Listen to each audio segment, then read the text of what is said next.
I let my grandmother humiliate my fiancé, because that's exactly what my fiancé asked me to do. Emma called me 3 days before the family dinner and said we needed to talk about my grandmother. I thought she was going to tell me she didn't want to go, that she couldn't handle another evening of Grandma Patricia's passive-aggressive comments and pointed questions. Instead, Emma said something I never expected. I need you to let her say whatever she wants to me. Don't defend me, don't interrupt, don't try to stop her, just let it happen. I asked why the hell she'd want that, and Emma's expression went strange, hard to read. She said it was important, that she couldn't explain yet, but she needed me to trust her. She made me promise I wouldn't interfere no matter what Grandma Patricia said. The dinner started normal enough. My parents, my brother Kyle, Grandma Patricia holding court at the head of the table like always. Emma wore this navy dress that Grandma Patricia immediately commented on, saying it made her look washed out and didn't flatter her figure. Emma just smiled and thanked her for the feedback. That should have been my first clue, something was off. Emma never took Grandma Patricia's criticism quietly. She usually had some polite but firm response ready, but tonight she just agreed with everything. When Grandma Patricia said Emma's job as a social worker was noble but not very practical for supporting a family, Emma nodded and said she'd been thinking about that. When Grandma Patricia mentioned that Emma's parents couldn't afford to help with the wedding like proper families should, Emma said she understood that was disappointing. I sat there clenching my fork, remembering my promise, watching my fiancé get torn apart and just taking it. My mom kept shooting me confused looks across the table. Kyle kicked me under the table at one point, like I should be saying something. But what made everything stranger was how Emma kept adjusting her necklace. This silver pendant she always wore. She'd touch it every time Grandma Patricia said something particularly harsh,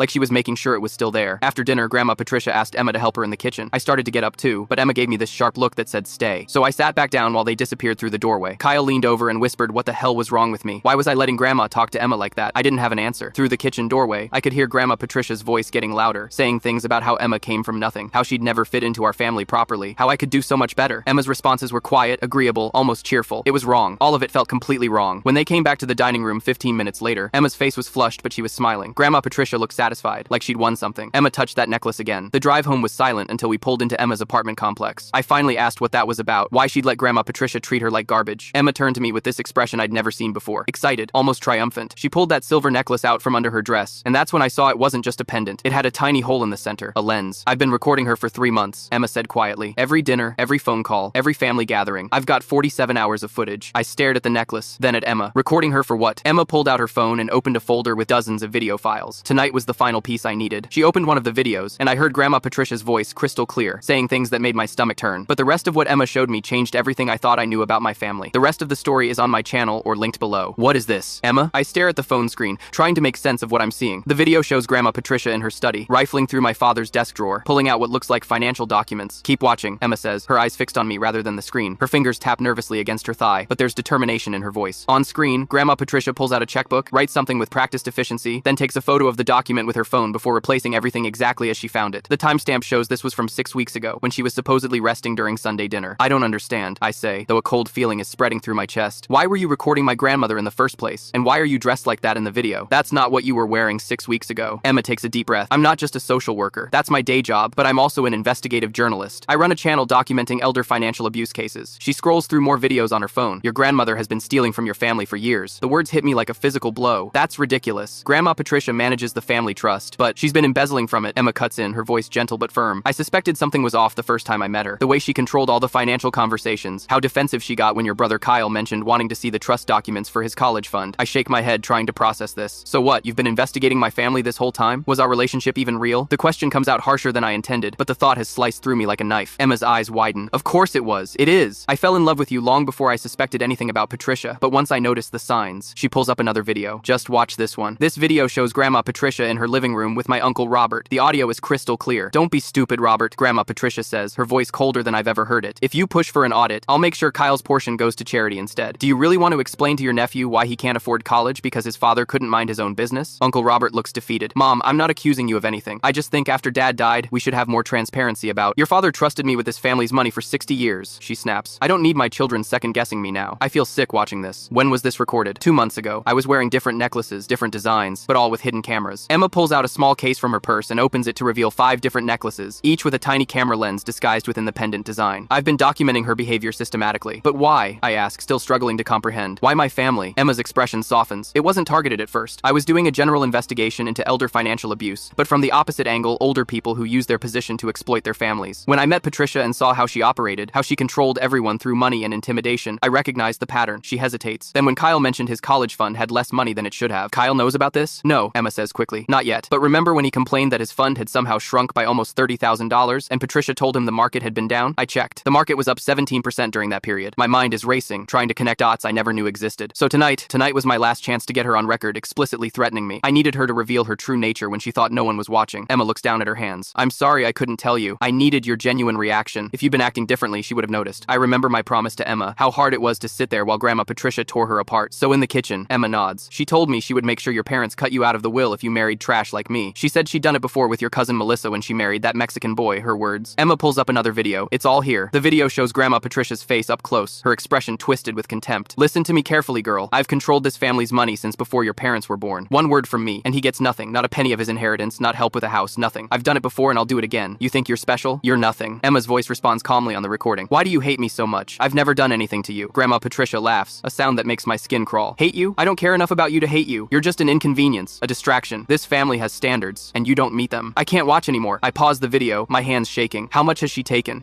Emma hesitates. Based on the documents I've been able to access and what I've recorded, at least $800,000 over the past decade. The number stuns me into silence. I think about Kyle's college fund, about my parents constantly worrying about retirement despite the supposedly healthy family trust. There's more, Emma says quietly. She's been playing family members against each other, telling different stories to different people. Watch this. She pulls up another video showing Grandma Patricia telling my mother that Dad's sister had demanded extra money from the trust. Then another video of her telling my aunt the opposite. Video after video of lies, manipulations, and theft, all captured on Emma's collection of camera necklaces. What happens now? I ask, my voice barely audible. Emma takes my hand. That's up to you. This is your family. I have enough evidence to prove what she's done, but how you want to handle it is your decision. I look at Emma, really look at her, seeing her clearly for perhaps the first time. Not just my fiancé, but a woman of principle and courage. You risked our relationship to do this. She nods, tears forming in her eyes. I was terrified you'd hate me when you found out, but I couldn't stand by and watch her steal from your family, manipulate everyone, and treat people like pawns. She squeezes my hand. I love you too much to let her keep hurting you, even if it meant risking us. The weight of everything I've learned tonight presses down on me. My grandmother, the family matriarch I've respected and feared my entire life, is a thief who's been stealing from her own children and grandchildren for years. We need to tell Kyle first, I finally say. Then my parents. I look at the phone, still displaying the paused video of Grandma Patricia's twisted face. Can you put together the most important clips? Something that clearly shows what she's been doing? Emma nods. I already have. I've been organizing everything by date and type of offense. She pulls up a folder labeled Patricia Evidence that contains dozens of subfolders with names like financial theft, manipulations, and threats. You've been busy, I say, a hint of admiration breaking through my shock. 3 months, 47 hours of footage, Emma says with a small smile. And tonight was the final piece, getting her to explicitly threaten me on camera, showing how she uses money to control everyone. I take a deep breath, trying to steady myself. Let's go inside. I need to process all this. As we walk toward Emma's apartment, I stop suddenly and turn to her. Thank you, I say. I don't know anyone else who would have done this. Emma looks surprised. You're not angry? I'm angry at her, not you. I pull Emma close. You just showed me the truth about my family. It hurts, but I needed to know. She rests her head against my chest. There's one more thing you should know. I brace myself. What is it? The wedding venue you liked? The one your grandmother said was too expensive? Emma looks up at me. Your family can afford it. She's been lying about the trust's value for years. I laugh despite everything, a short, bitter sound. Of course she has. I kiss Emma's forehead. Let's go inside. We have a lot of planning to do. As we walk into Emma's apartment, I realize our wedding isn't the only thing we need to plan now. We're about to expose a decades-long fraud that will shatter my family's foundations. But at least we'll be building something honest from the ruins. I wake up the next morning with a headache pounding at my temples, my mind still reeling from Emma's revelations. For a moment, I almost convinced myself it was all a nightmare, that my grandmother isn't a thief who's been systematically stealing from our family for years. But then I roll over and see Emma at her desk, headphones on, methodically organizing video clips on her laptop. Hey, I say, my voice rough with sleep. Did you get any rest at all? Emma pulls off her headphones and offers a tired smile. A little. I wanted to get everything organized before we talk to Kyle. She gestures to her screen. I've put together a presentation of sorts, the most damning evidence first, then supporting clips organized by type of offense. I sit up, rubbing my face. How many hours of footage did you say you have? 47 hours total, collected over 3 months. She clicks through folders on her screen. I've been wearing the camera necklaces to every family gathering, plus the private meetings Patricia insisted on having with me. The memory of last night's dinner flashes through my mind, Emma constantly touching her necklace, especially after Grandma Patricia's most cutting remarks. It all makes sense now. I still can't believe you did this, I say, walking over to kiss the top of her head. It was brave, and a little terrifying. She leans back against me. I was so afraid you'd hate me for it. I could never hate you for exposing the truth. I pause, thinking about what comes next. We should call Kyle, see if he can come over. 20 minutes later, I'm pacing Emma's living room while she makes coffee. My phone buzzes a text from Kyle. Be there in 10. What's the emergency? He's on his way. I tell Emma. God, how do we even start this conversation? Emma hands me a mug, just like we discussed. Show him the video of Patricia talking about his college fund first, then work backward from there. When Kyle arrives, he looks worried. Dude, what's going on? Your text sounded serious. I take a deep breath. You should sit down. There's something you need to see. Emma pulls up the first video on her laptop and turns it to face Kyle. On screen, Grandma Patricia is sitting at her desk, talking on the phone. No, the market downturn excuse worked perfectly, she says to whoever's on the other end. Kyle didn't question it at all. These kids don't understand finance. They'll believe whatever I tell them. That's $30,000. I've moved from his fund this year alone. Kyle's face goes pale, then flushes with anger. What the fuck is this? When was this recorded? 2 months ago, Emma says quietly. After you mentioned your college fund seemed lower than it should be. There's more, I say, nodding to Emma. Emma. She plays clip after clip Grandma Patricia discussing family finances with her accountant, admitting to creative bookkeeping with the family trust, making threatening phone calls to distant relatives who had questioned her financial management. Kyle sits in stunned silence, his hands clenched into fists. When Emma pauses the playback, he looks up at me. How long have you known about this? Just since last night, I admit. Emma showed me after the dinner. Kyle turns to Emma, his expression a mix of confusion and betrayal. You're not really a social worker, are you? I am, Emma says. That's my day job, but I'm also an investigative journalist. I document cases of financial exploitation. Usually it's elderly people being taken advantage of, but sometimes it's the reverse. Kyle runs his hands through his hair. So that's why you were wearing that necklace last night? And at every family gathering? Emma nods, pulling out the silver pendant she'd worn at dinner. Hidden camera. I have 5 different designs, so Patricia wouldn't notice I was always wearing the same piece of jewelry. Jesus Christ, Kyle mutters. So that's where my money went. She told me the market was down, that I'd have to take out more loans for my final semester. The market was up 17% during that period, Emma says gently. She's been systematically stealing from all of you. Kyle stands up suddenly. We need to tell Mom and Dad. Now. We should be careful about how we approach this. I caution. It's going to devastate them. They deserve to know, Kyle insists. And I want my fucking money back. We drive to our parents' house in tense silence. Emma brings her laptop and a small portable drive containing all the evidence. When we arrive, Mom looks surprised to see all 3 of us together on a weekday morning. What's going on? She asks, concern creasing her forehead. Is everything okay? We need to talk to you and Dad, I say. It's important. Dad comes in from the garage, wiping his hands on a rag. What's this impromptu family meeting about? We gather in the living room, and Emma sets up her laptop on the coffee table. I take a deep breath and start explaining. Emma has discovered something about Grandma Patricia that you both need to see. Emma plays the first video, the one showing Grandma Patricia discussing Kyle's college fund. My mother gasps, her hand flying to her mouth. My father's expression hardens, but he doesn't look surprised. There's more, Emma says quietly, and plays several more clips. When she's done, my mother is crying silently. My father sits with his head in his hands. Dad, I prompt, say something. He looks up, his eyes tired. I suspected something wasn't right with the trust. The numbers never added up when she gave us the annual reports. You knew? Kyle's voice rises in disbelief. You knew she was stealing from us? I didn't know, Dad says defensively. I suspected, but every time I tried to question her, she'd threatened to cut us all out. She has complete control over the trust. Your grandfather made sure of that. Mom wipes her eyes. We were afraid of making her angry. You don't understand what she's capable of when crossed. Actually, we do, I say, nodding to Emma. She has that on video too. Emma pulls up another clip, this one showing Grandma Patricia in her study, on the phone with someone. Of course I cut Melissa out completely, she says coldly. She defied me, so she pays the price. That's how this family works. I've been controlling these people for 60 years. They know better than to challenge me. My mother starts crying harder. That's my sister she's talking about. Melissa married against your grandmother's wishes, and Patricia removed her from the trust entirely. She couldn't even afford to send her kids to college. This ends now, Kyle says firmly. We're taking this to a lawyer. Before anyone can respond, my phone buzzes. It's a text from Grandma Patricia. We need to talk. Come to my house immediately. Alone. I show the text to the others. How could she know? Emma's face goes pale. Oh no, I published the first part of my expose this morning on my channel. I didn't use any names, but I described the situation in detail. She must have seen it. You what? I stare at her in disbelief. I've been working on this story for months, Emma explains, looking apologetic. The first installment was scheduled to go live today. It doesn't identify anyone, but it outlines the pattern of financial abuse I've documented. How many people have seen it? Kyle asks. Emma checks her phone and winces. It's already at 50,000 views and climbing. The channel has a pretty dedicated following for financial abuse exposés. My father stands up. We need to go to Patricia's house. All of us. This ends today. When we arrive at Grandma Patricia's expansive Victorian home, her lawyer's car is already in the driveway. My stomach drops. She's called in reinforcements, Kyle mutters. Good, Emma says, surprisingly confident. Let her. The evidence speaks for itself. Grandma Patricia opens the door before we can knock, her face a mask of cold fury. I see you brought an audience, she says, eyeing Emma with particular venom. Come in. In the formal living room, a thin man in an expensive suit sits with a leather portfolio. This is Mr. Harrington, my attorney. Grandma Patricia announces. He's here because I'm being slandered by your fiancé. She spits the last word like it's poison. It's not slander if it's true, Emma says calmly, setting her laptop on the coffee table. You have no idea what you're dealing with, girl, Grandma Patricia hisses. Mr. Harrington, please explain to this amateur journalist the legal consequences of her actions. The lawyer clears his throat. Miss Patricia has informed me that you've been secretly recording her without consent and have published defamatory content online. This constitutes invasion of privacy and potentially criminal wiretapping, depending on the jurisdiction. We're prepared to file for an emergency injunction and pursue damages. Emma doesn't flinch. Single-party consent is legal in this state, Mr. Harrington, and everything I've published is factually accurate, documented with video evidence. But please, by all means, let's take this to court. I'm sure a judge would be very interested in seeing evidence of embezzlement from a family trust. Grandma Patricia's face contorts with rage. You little— Stop, my father interrupts, his voice stronger than I've ever heard it. Mother, we've seen the videos. We know what you've done. What I've done, she scoffs. I've managed this family's finances for decades. Without me, you'd have nothing. Without you, Kyle would have been able to finish college without debt, I say. Without you, Aunt Melissa's children would have had the same opportunities as us. That money was mine to allocate as I saw fit, Grandma Patricia shouts. Your grandfather left me in charge because none of you have the backbone to make hard decisions. Kyle steps forward, trembling with anger. Hard decisions? Like stealing my college fund? $30,000, Grandma. That's what you took from me. For the first time, Grandma Patricia looks uncertain. The market fluctuates, Kyle. You don't understand. Don't lie to me. Kyle cuts her off. Emma has you on video, admitting you took it. The lawyer shifts uncomfortably. Perhaps we should discuss this privately, Patricia. There's nothing to discuss, my mother says, finding her voice at last. We want a full accounting of the trust. Every penny, every transaction, going back at least 10 years. Grandma Patricia laughs, a brittle sound. And if I refuse? Emma opens her laptop. Then the next installment of my series series goes live tomorrow with names included. My channel has over 200,000 subscribers, and this story is already trending. The color drains from Grandma Patricia's face. You wouldn't dare. Try me, Emma says quietly. Financial abuse thrives in secrecy. I'm shining a light on it. Grandma Patricia turns to her lawyer. Can she do this? Mr. Harrington looks uncomfortable. If her evidence is as comprehensive as she claims, and if the accusations are factually accurate, yes, public interest would likely protect her. For the first time in my life, I watch my grandmother's imperious facade crumble. She sinks into her armchair, suddenly looking every one of her 82 years. You have no idea what I've sacrificed for this family, she says, her voice barely audible. We know exactly what you've sacrificed, my father replies. Other people's futures, for your own benefit. As we leave Grandma Patricia's house 2 hours later, with her lawyer promising a full accounting within the week, I feel both drained and strangely liberated. In the car, Emma checks her phone and gasps. My channel just passed 250,000 subscribers, she says in disbelief. The video has over 100,000 views now. People are sharing it everywhere. You're going to be famous, Kyle remarks from the back seat. Emma shakes her head. That was never the goal. I just wanted to expose what was happening. I take her hand. You did the right thing. No matter how painful this is, the truth needed to come out. As we drive away, I glance in the rearview mirror at Grandma Patricia's house, where she's controlled our family from for decades. The facade looks the same, elegant, imposing, perfect, but now I know what lies behind it, and I can never unsee it. Emma squeezes my hand. Are you okay? I will be, I say, and for the first time since last night, I actually believe it. We all will be. I wake up to a text from my father. Family meeting at Patricia's house. 2 p.m. Everyone needs to be there. Emma's still asleep beside me, exhausted from the emotional marathon of the past 2 days. I watch her for a moment, her face peaceful in sleep, despite the storm we've unleashed. Part of me wants to let her rest, shield her from what's coming, but I know better now. She's stronger than any of us realized. Hey, I say softly, brushing hair from her face. Dad's called a family meeting at Patricia's. Emma's eyes flutter open, instantly alert. Today? What time? 2 o'clock. Everyone's gonna be there. She sits up, running a hand through her tangled hair. This is happening faster than I expected. Are you ready for this? Am I ready to confront the woman who's been the family matriarch my entire life? The grandmother who intimidated everyone around her while systematically stealing from us? Not even close, I admit, but it needs to happen. I should organize the evidence, Emma says, reaching for her laptop. We need to be prepared for whatever she throws at us. While Emma works, I call Kyle. He answers on the first ring. Did you get Dad's text? He asks without preamble. Yeah, how do you think she'll play this? Kyle snorts. She'll deny everything, probably bring her lawyer again, but she doesn't know what Emma has on her. Speaking of which, how's the online response to Emma's video? It's blowing up, Kyle says, his voice dropping to a whisper. Over 200,000 views now. People are sharing it everywhere. There are Reddit threads trying to figure out who the family is. My stomach tightens. Has anyone connected it to us yet? Not that I've seen. Emma was careful not to show faces or use names, but it's only a matter of time. After we hang up, I find Emma in the kitchen, staring at her phone with a stunned expression. What is it? I ask, anxiety spiking. My channel just passed 300,000 subscribers, she says, looking up at me. The video has over 250,000 views. I've gotten calls from 3 news outlets wanting interviews. I lean against the counter. Are you going to do them? Emma shakes her head. Not yet. This isn't about publicity, it's about exposing financial abuse. And right now, your family needs to process this privately. She sets her phone down. I've compiled the most damning evidence. It's organized chronologically, with the financial theft separated from the manipulation tactics. How much did she take? I ask, dreading the answer. Emma hesitates. Based on what I've documented, at least $1.2 million over the past decade. The number hits me like a physical blow. Jesus Christ. And that's just what I could verify, Emma adds quietly. There could be more. Patricia's house looks exactly the same as it always has. Imposing Victorian architecture, immaculate gardens, heavy oak door with polished brass fixtures. But now I see it differently. Not as a symbol of family success, but as a monument to deceit. We're the last to arrive. Kyle's car is already in the driveway, parked beside my parents' SUV and an unfamiliar black sedan that I assume belongs to Patricia's lawyer. Ready? I ask Emma, who's clutching her laptop case. She nods, her expression resolute. Remember, no matter what she says, we have the truth on our side. The moment we step into the formal living room, I feel the tension. My parents sit stiffly on the antique sofa, looking like they've aged years overnight. Kyle stands by the window, arms crossed, and at the center of it all, Grandma Patricia sits in her high-backed chair like a queen holding court, her lawyer hovering beside her. So nice of you to join us, Patricia says, her voice dripping with sarcasm. I assume you've brought your evidence? She spits the word like it's poison. We have, Emma says calmly, setting her laptop on the coffee table. Patricia's lawyer, Mr. Harrington, I remember from yesterday, clears his throat. Before we begin, I want to make it clear that Miss Patricia categorically denies any wrongdoing in her management of the family trust. Of course she does, Kyle mutters. Furthermore, Harrington continues, any recordings made without Miss Wright, Patricia's knowledge or consent may constitute illegal wiretapping under state law. Emma smiles politely. As I explained yesterday, Mr. Harrington, single-party consent is legal in this state. Every recording I made was within the bounds of the law. Enough legal posturing. My father interrupts, his voice unusually firm. Mother, we're here for answers. The trust was supposed to provide for all of us, your children and grandchildren. Instead, you've been using it as your personal piggy bank. Patricia's face hardens. How dare you? I've managed this family's money for 60 years. Your father left me in charge because he knew none of you had the financial acumen to handle it. Is that why you stole from Kyle's college fund? I ask, unable to keep the anger from my voice. Because of your superior financial acumen? I didn't steal anything, Patricia snaps. Market fluctuations affect investments. It's not my fault if you don't understand basic economics. Emma opens her laptop. Actually, we have you on video admitting to taking money from Kyle's fund. She pulls up the clip we showed my parents yesterday, Patricia on the phone, bragging about how she'd used the market downturn excuse to explain the missing 30,000. Patricia's face goes pale as her own voice fills the room. When the clip ends, she turns to her lawyer in panic. She's doctored that recording. That's not me. It's you, Grandma, Kyle says quietly. Just like it's you and the dozens of other videos Emma has. Videos of you admitting to taking money from all of us, manipulating pitting us against each other, threatening to cut people out if they questioned you. I want to see all of it, my mother says suddenly. Every video, every piece of evidence. I want to know exactly what she's done. For the next hour, Emma methodically presents her evidence. Video after video of Patricia discussing her financial manipulations, admitting to moving money between accounts, bragging about how easy it was to control the family through fear and financial leverage. The most damning clip shows Patricia in her study with her accountant, reviewing documents spread across her desk. The beauty of this arrangement, Patricia says on screen, is that they don't have access to the full financial records. I only show them what I want them to see. As far as they know, the trust is worth half what it actually is.